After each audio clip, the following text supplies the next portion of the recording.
السلام علیکم ورحمۃ اللہ وبرکاتہ۔ عزیزان محترم، اللہ کے نبی صلی اللہ علیہ وسلم کا ارشاد ہے، حضرت عبداللہ بن عمر رضی اللہ تعالیٰ فرماتے ہیں کہ نبی کریم صلی اللہ علیہ وسلم نے ارشاد فرمایا،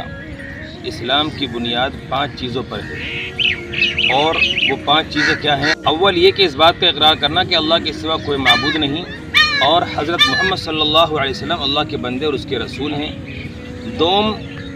نماز کی پابندی کرنا، سوم زکوٰۃ دینا، چہارم حج کرنا، اور پنجم یعنی 5ویں چیز ہے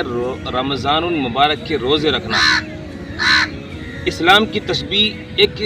خوبصورت عمارت سے دی گئی ہے۔ جس طرح کوئی بلند و بالا اور عظیم الشان عمارت اس وقت تک کھڑی نہیں ہو سکتی جب تک وہ اپنے ستون پر، اپنے پلر پر قائم نہ ہو،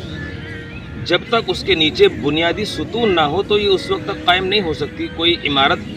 اسی طرح اسلام کی بھی 5 بنیادی ستون ہیں، جب اس کے بغیر کوئی انسان مکمل مومن کامل اسلام کے اندر داخل نہیں ہو سکتا۔ ظاہر سی بات ہے، تو ان ستون کو اپنے اس حدیث شریف کے اندر ذکر فرمایا گیا، اور وہ کیا ہے؟ ایک عقیدہ ہے توحید کا، دوسرا رسالت کا اقرار، نماز، روزہ، حج اور زکوٰۃ۔ یہ وہ شخص جو اپنے آپ کو مسلمان کہنا چاہتا ہے اور وہ چاہتا ہے کہ میں اسلام پر قائم رہوں، تو یہ اس وقت تک قائم نہیں ہو سکتا جب تک وہ اپنی یہ اعتقادی اور فکری، عملی، اخلاقی زندگی کو ان اساس اور ان 5 ستونوں کے اندر نہ ڈھال لے، اس وقت تک وہ مومن کامل نہیں ہو سکتا۔ اسی لیے میرے عزیزوں، ہمیں چاہیے کہ ہم اپنی زندگی میں ان 5 اعمال کو داخل کریں۔ سب سے پہلا، اللہ کی توحید پر، اقرار پر ہم یعنی دل و جان سے اس پر نصاور ہو جائیں کہ اللہ کے سوا کوئی معبود نہیں،